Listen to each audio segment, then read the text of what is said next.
There's so many parts of care fields that really need to better understand orientation language and community identities, and to be able to lead with affirming practices. To be able to say, I believe you, and these are the things that I still have to do because the medical establishment requires me to.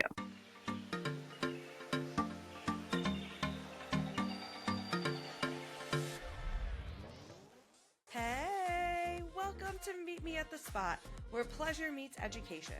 This is the space where we get real about sex, relationships, and everything in between. I'm your host, Holly Eckelberger, and I'm a longtime sexual health educator, activist, and content creator. I will be your guide through conversations that blend curiosity, pleasure, and truth. Together with some amazing guests, we'll break down stigma, celebrate bodies, and learn how to embrace sexual health with confidence and joy. So get comfy because it's time for the show to get started.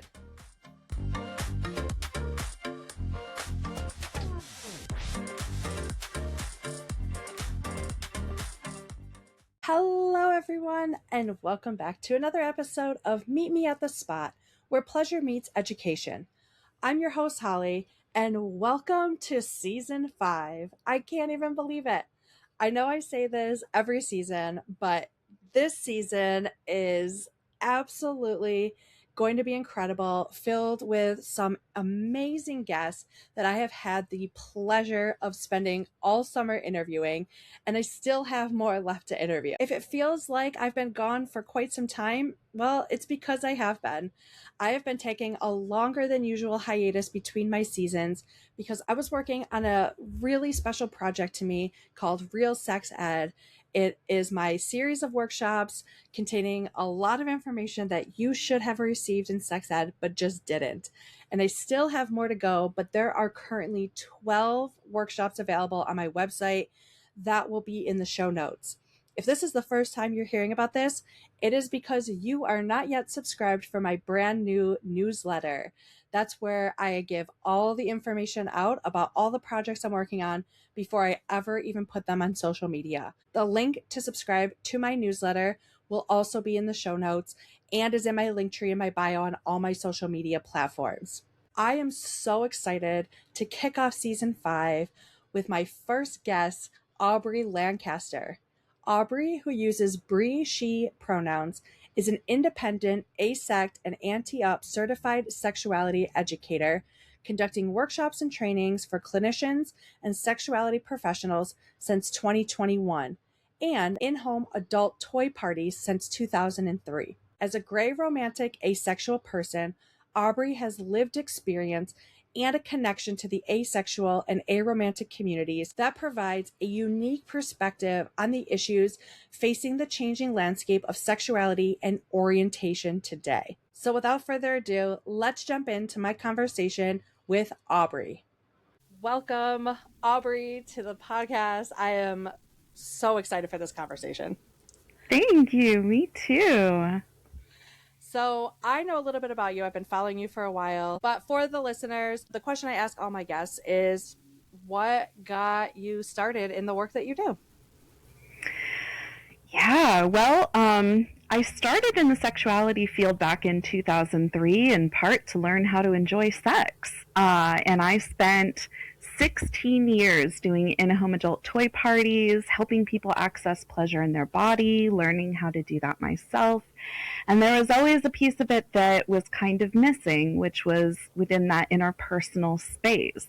So when I finally came across the language of asexuality in 2020 and realized that it just had not been understood in the spaces in this field that I had been in, that this was information that needed to be brought to the sexuality field. So I kind of did a huge pivot on my career and changed my trajectory to really focus on asexuality and aromanticism education for sexuality professionals, therapists, mental health professionals, and the general public.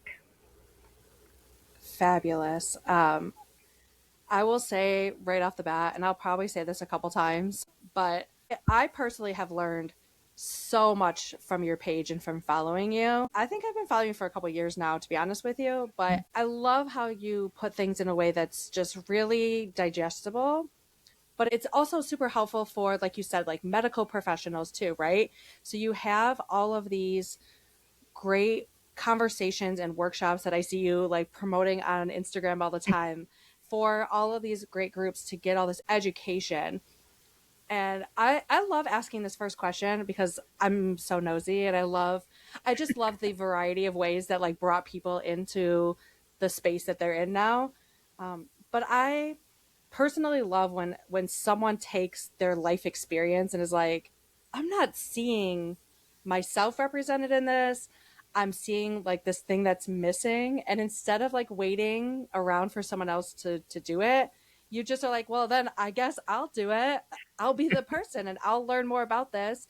And I will talk to other people about this because it's the education I needed. And I know other folks need it too. So I absolutely love that. I love when people do that with their life. It's so awesome. Thank you. Yeah, there's a lot of amazing people that are in this field doing this work.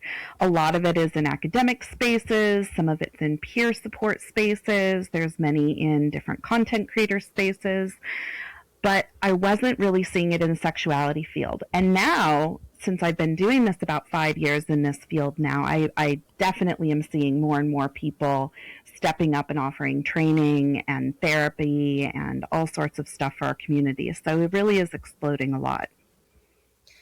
Folks can get a lot of information from your website, and I will definitely post all the links. But just as a quick little overview for some folks who may be listening who are not super familiar, if you could do like a quick rundown, like what is asexuality or ace mean and aromantic or aro mean? Yeah. So asexuality is a sexual orientation where the person experiences little to no sexual attraction towards other people. And ace is the nickname for people on the asexual spectrum. And aromantic, has similar language but is focused on the romantic orientation. So people who experience little to no romantic attraction towards others. The quick and dirty version of it. I love it. Yeah. Well, the 6 hour version is the longer conversation. You got to pay for that one. And yes, folks who are wanting to learn more after this conversation, which I hope all of you will, again, Aubri has some really great resources that I will make sure to link in the show notes for all of you. But, I'm really curious as you are doing a lot of work in the field of sexuality, and especially with folks who are medical professionals or medical professional adjacent in some way, what are some of like the questions or thoughts that are coming up from folks that they have or concerns that you're hearing from folks that the medical field just isn't getting? Well, a challenge I see a lot that some asexual folks face is just having clinicians that either don't know about asexuality or aromanticism or straight out don't believe it's a real thing or tell them it's a hormonal issue or, oh, well, you just need therapy for low desire or. And there's a lot of asexual people and aromantic people who are really hesitant to even come out to their providers. And I have come across quite a number of horror stories of those who have and have then been dismissed. And that's not to say that's every single case. There are wonderful people out there who are affirming and supportive and even informed. But one of the challenges I face in my field coming out of the sexuality field and focused on therapists, educators, and counselors as I do through AASECT, is there's so few opportunities for cross-disciplinary conversations. I have presented for conferences, I've presented for medical organizations, but I have very rarely, for example, come to a space where I'm in front of a bunch of gynecologists or urologists or people who are dealing with medical questions around sex and sexuality. I'm mostly ending up in spaces where there are mental health professionals, which is wonderful, but there's a lot of very discipline-specific spaces that don't have the opportunities for people outside of that space, or they have very high bars, such as you need to have a PhD or whatever that might be. So it's a challenge. I'm very grateful to the organizations that have brought me in to have those conversations with their clinicians. I think it is absolutely wild that and I'm saying this like, I'm not surprised and I'm not like, what? But I'm also like, what? I'm disappointed. That's like my phrase of 2026. I'm not surprised, I'm just disappointed. Um, in that medical professionals are like, oh no, that's not real. Like, you want to have sex, or you will at some point, or maybe it's because of this, or you just need to get this, or just and kind of dismissing that instead of stepping back and saying, oh, this is something that a patient in front of me is telling me. Maybe I want to find out a little bit more about the patient experience, which Yeah. is such an easy switch. I say it's easy, but it is. Once you have the information and the education to understand identities and sexualities, and that it's such a broad spectrum that two people who may use the same term for themselves may have very different experiences in the way that they experience themselves, or their relationships, or their sexual partners, things like that. And so just asking what that means for somebody, instead of just like, oh, there's clearly something wrong. And I feel Yeah. like gynecologists and urologists should be the people who are getting this the most. Right? There's so many parts of care fields that really need to better understand orientation language and community identities, and to be able to lead with affirming practices. To be able to say, I believe you, and these are the things that I still have to do because the medical establishment requires me to. Like pregnancy tests. Somebody comes in and says, I'm asexual. There are clinicians I've spoken to who have said that they are trained to not believe a client when they say they're not sexually active. So when an asexual person goes to a clinician and one of the questions is, are you sexually active? And they say no, there are people who are trained to just not believe that, rather than being trained to believe that and to communicate what sorts of tests are still necessary due to the procedure and risks involved, or whatever it might be. It can always be a yes and. Oh, 100%. This is something that, like, in previous work when I worked like in medical offices, I would always talk about is like, someone's identity and someone's behavior sometimes don't sync up. And so asking the questions like on the form and or in the room, and saying like, if you're asking about identity, great. And then asking like, in the last month or 6 months, or whatever questions you need to ask, however you need to ask it, have you had sexual intercourse with, like, and then talk about where body parts are going, right? Like, because sex looks different for everybody and sex is defined differently for everybody. So like, you need to know like what body parts are going where, especially if you're working in a field, you're going to talk about STI screening, pregnancy tests, and things like that. This is a big thing I see online too, Yeah. a lot with folks who are like, I tell my doctor's office, there's no chance I'm pregnant, I'm a lesbian. But they still run a pregnancy screen, right? Right. Because that is the practice they do. And it's the same thing. And I love how you worded it, like a yes and, right? Like these two things can be happening. Right. And asexual folks may or may not engage in sexual activity solo, interpersonally, and with various types of bodies. So we have some people that hear I'm asexual and assume that means I'm not sexually active. We have other people who hear I'm asexual and assume it's just a made up something or other.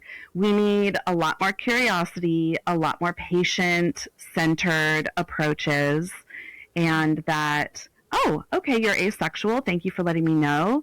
And do you engage in interpersonal sexual activity? Mm-hmm.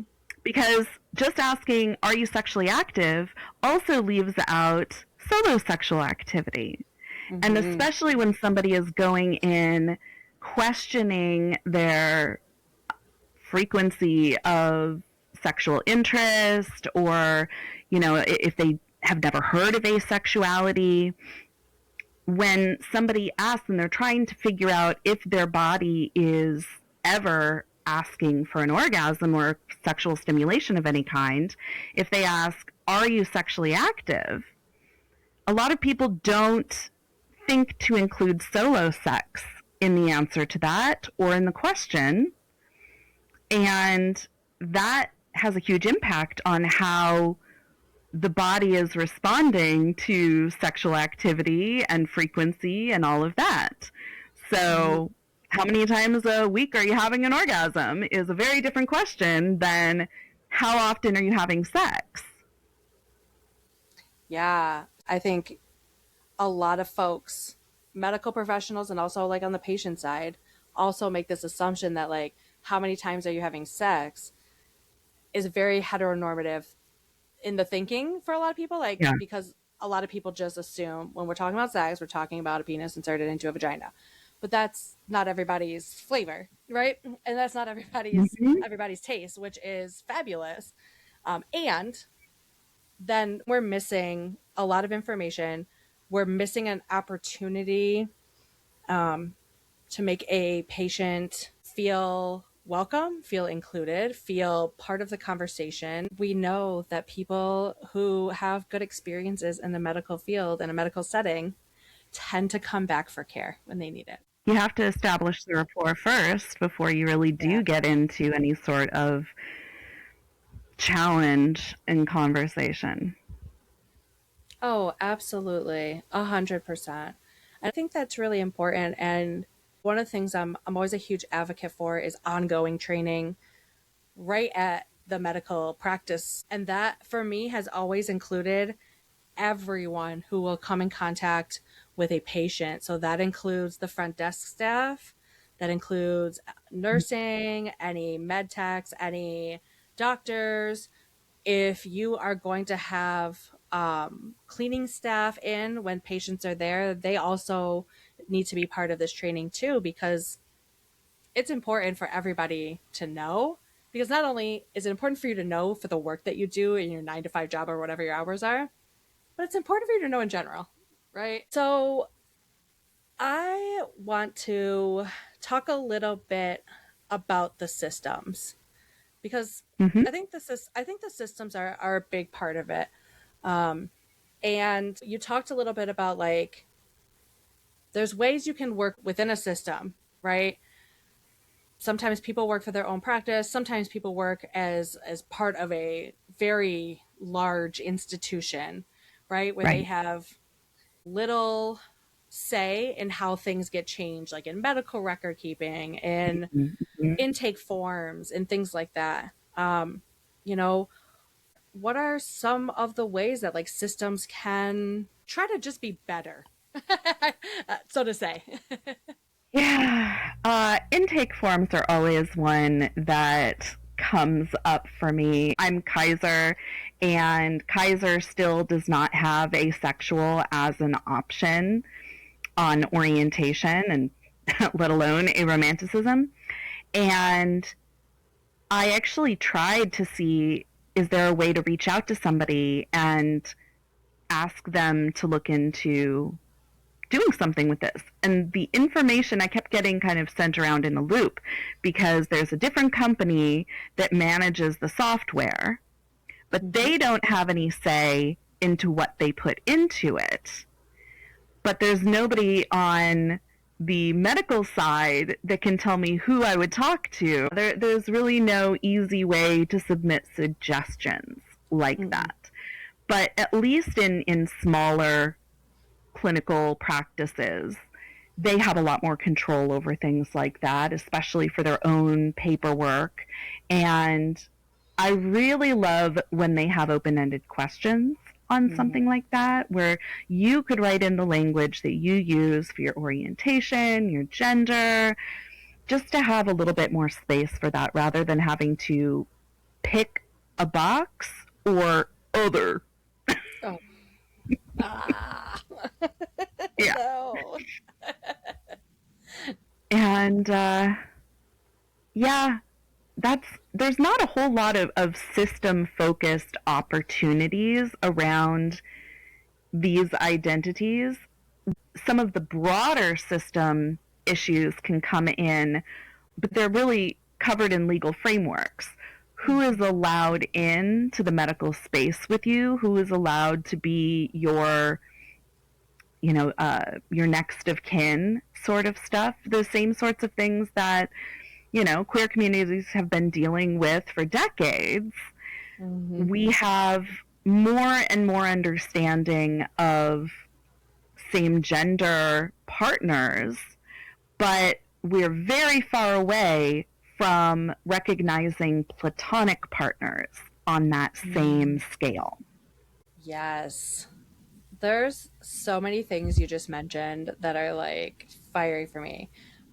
I'm going to come back to the platonic thing because I think that's very important. I just want to say, if you're listening and you have any say whatsoever in any sort of form you do where you're getting any kind of information from somebody, any like demographic information, please don't put other. It is my biggest pet peeve.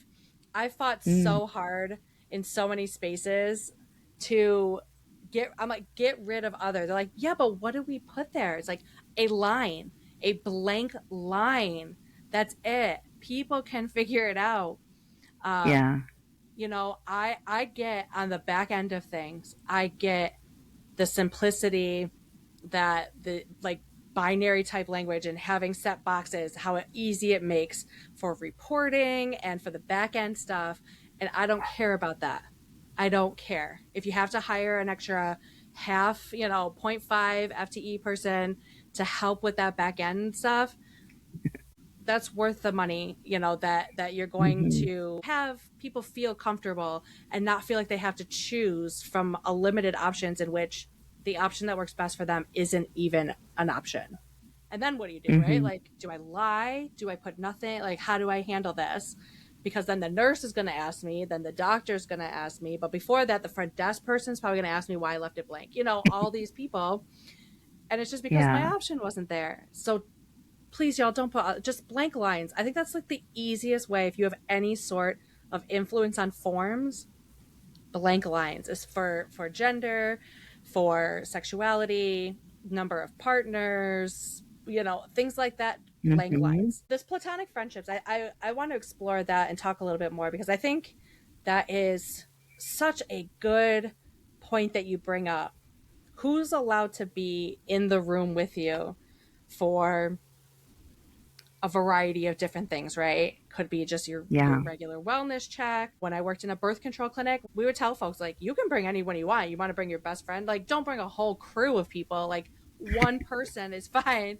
But, like, getting an IUD inserted or next one on put in your arm can be a lot. Or getting a depot shot, that can be a lot. Bring your friend. Like, have them hold your hand. Bring your emotional support person, whoever that person is for you. I've had my knuckles crushed a few times for people that way. Right? And then, but you think about things like who's in the room with you when you're talking about really serious topics, right? Like when you get devastating health news, when you're trying to parent and going through options for parenting choices, right? Who can be in the room with you? And who do we see as like a valid person and not as like a valid person to be in the room? Yeah. There's a really great book called Other Significant Others by Raina Cohen.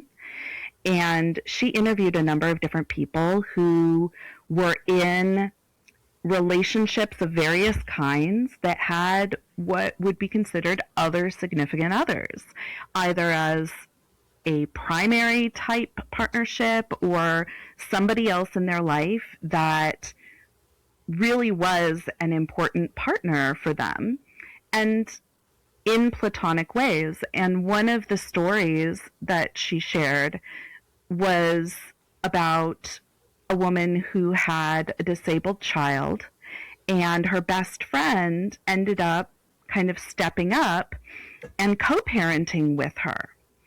And in order for them to get the best friend on the child's medical paperwork as a parent, she wanted to legally adopt the child.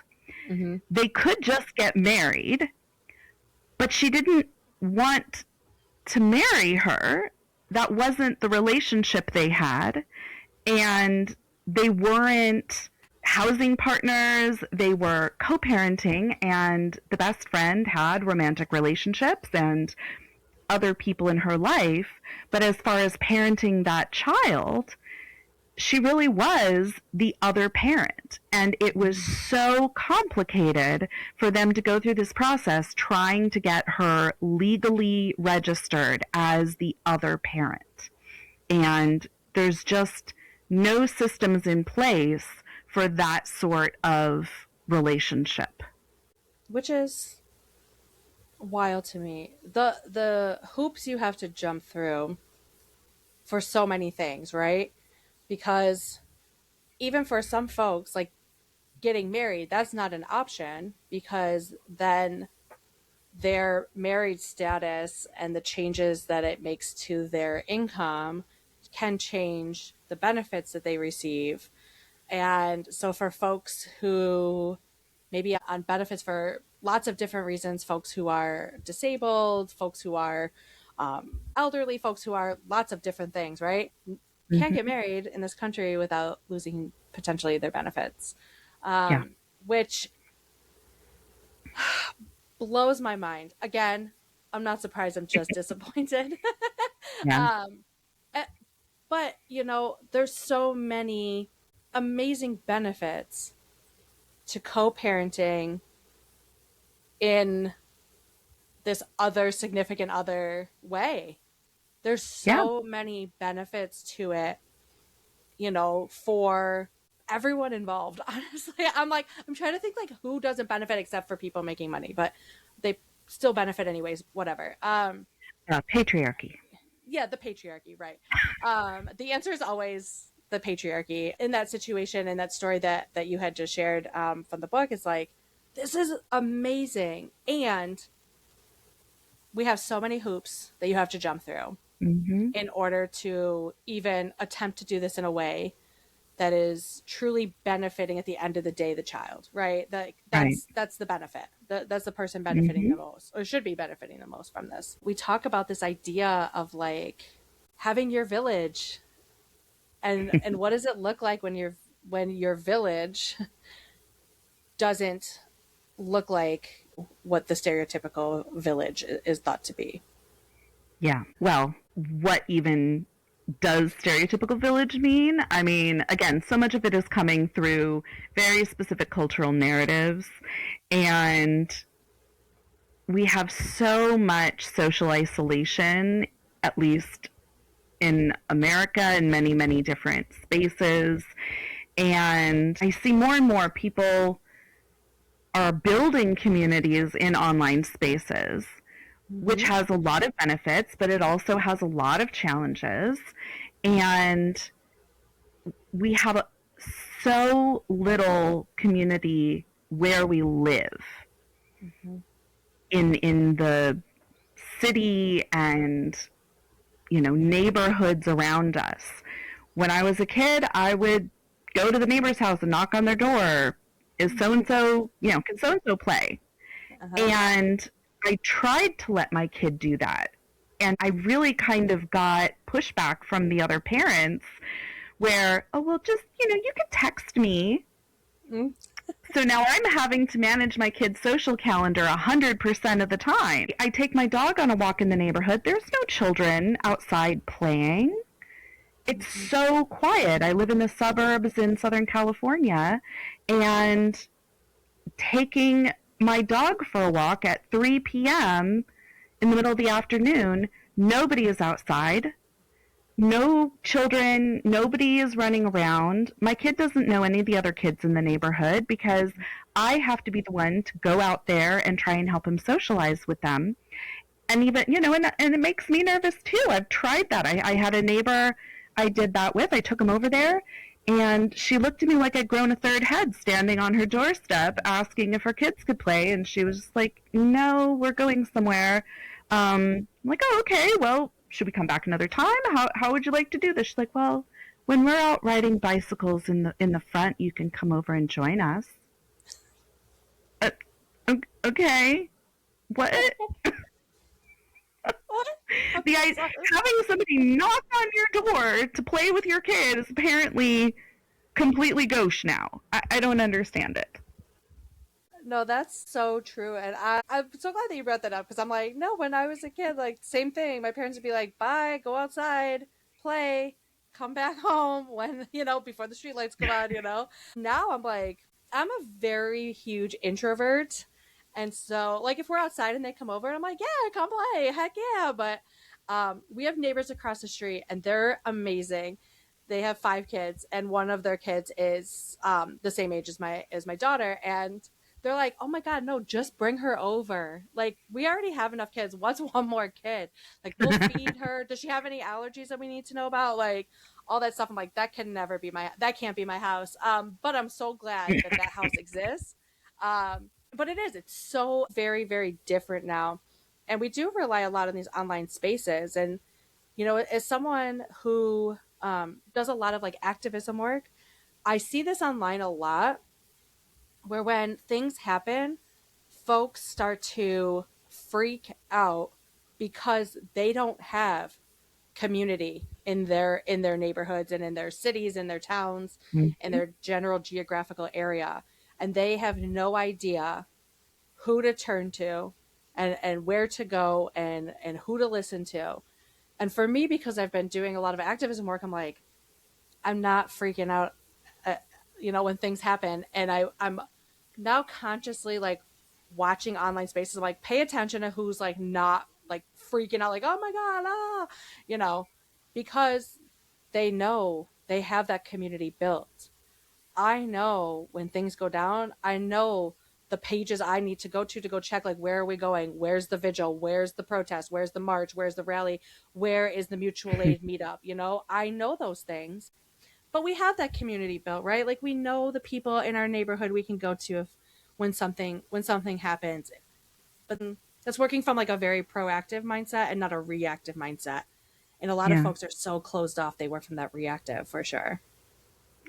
And sometimes you don't know who in your neighborhood you can talk to, and there's turnover in the neighborhood.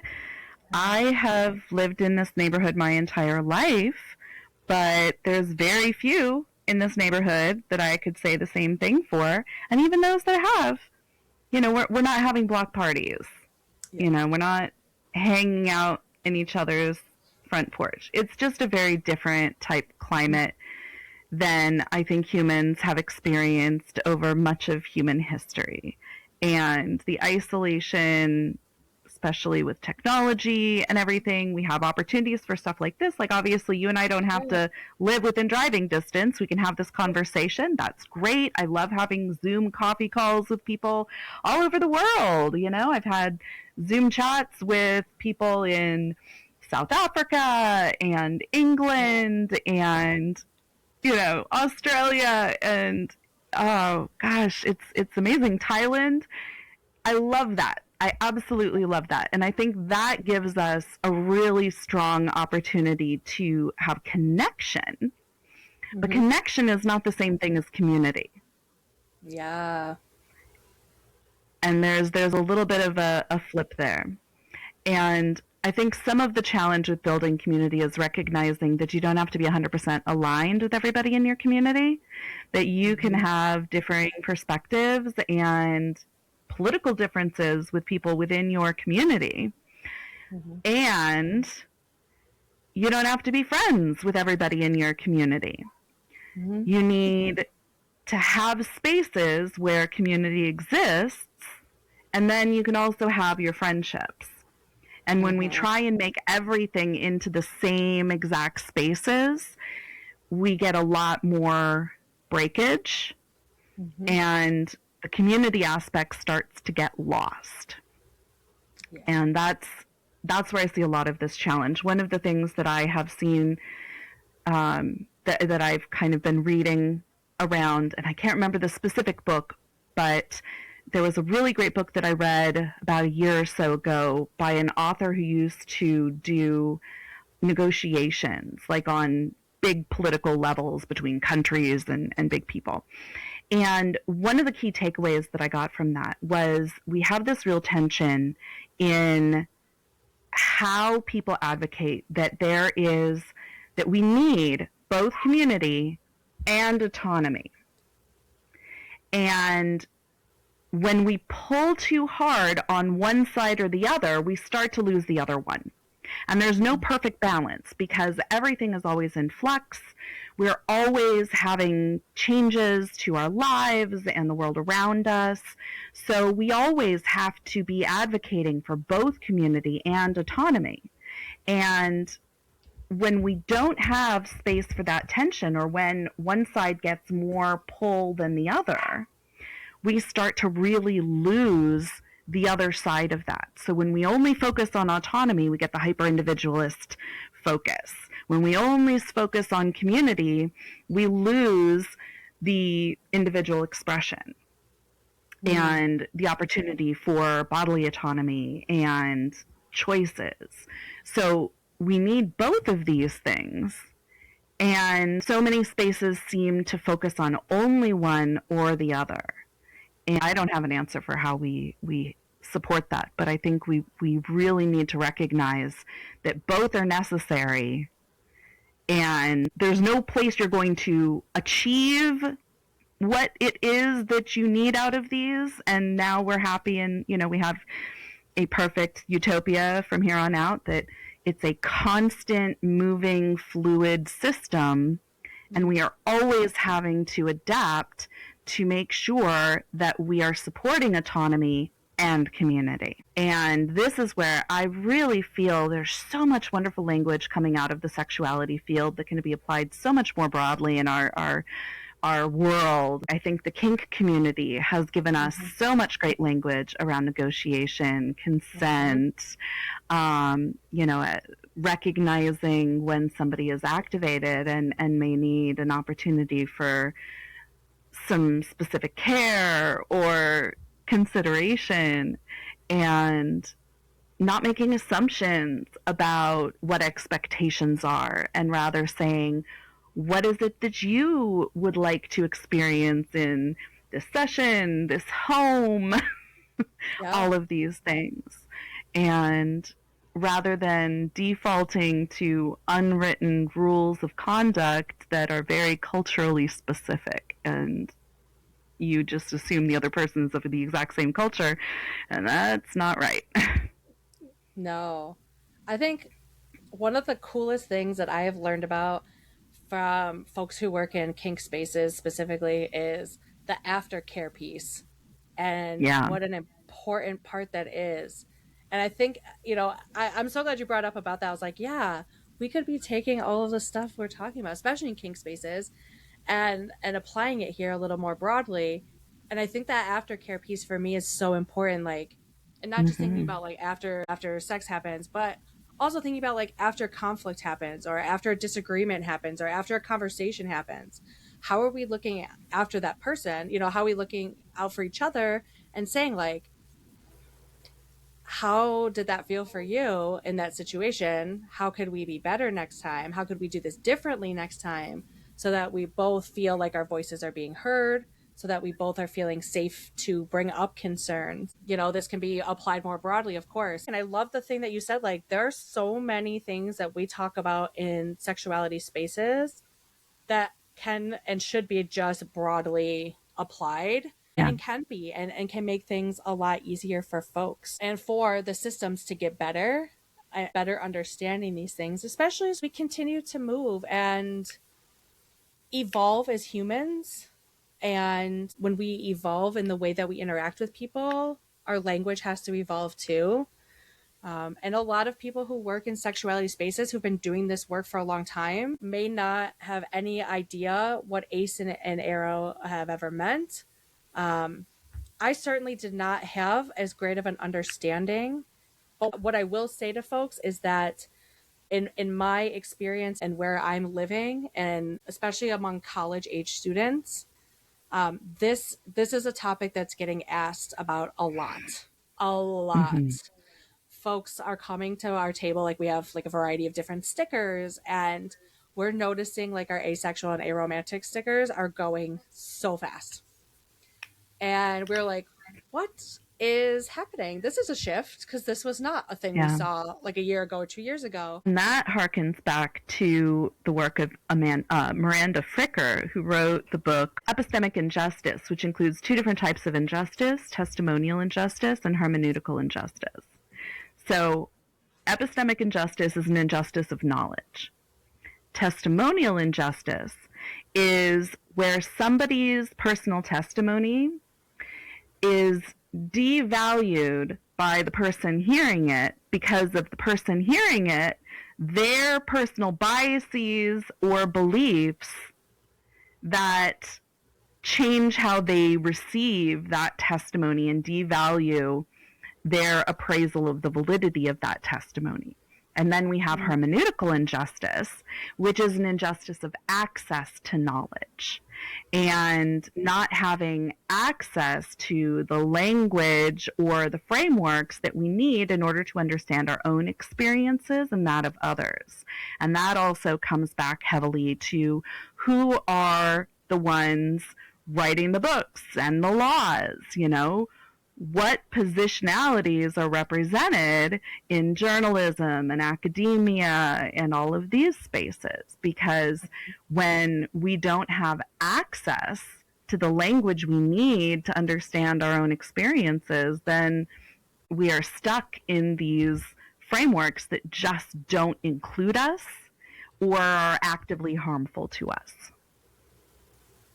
It makes the work that so many of us do in online spaces so important. It's part of the reason I started this podcast and have evolved this podcast into what it is now. And so thankful to meet so many incredible folks, yourself obviously included, that do this work. Because to me, I'm like, you don't know what you don't know, and you should be able to get the information. Like, I've been fortunate enough to get this information through various channels of my life, and I'm not here to gatekeep it. Like, I'm here to give it to you. and so, you know, so many of us who are doing that online, fighting the suppression of our posts and the content violations and the X, Y, and Z that we face on a day-to-day, post-to-post basis. But we're still out here doing it anyways. We're doing this because we just truly believe that everyone deserves the information and to see themselves represented in the information. I want to ask before we wrap up, because it's the sad time, what is a piece of advice that you would like to give to the listeners?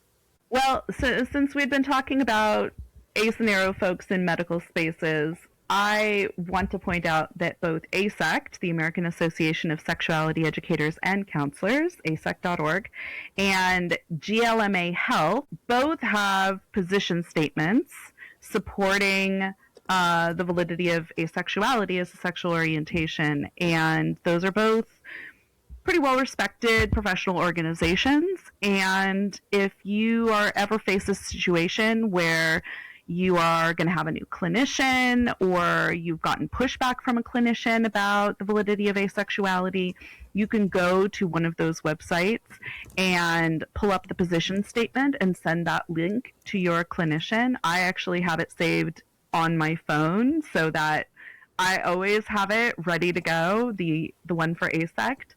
And sometimes people just need that appeal to authority.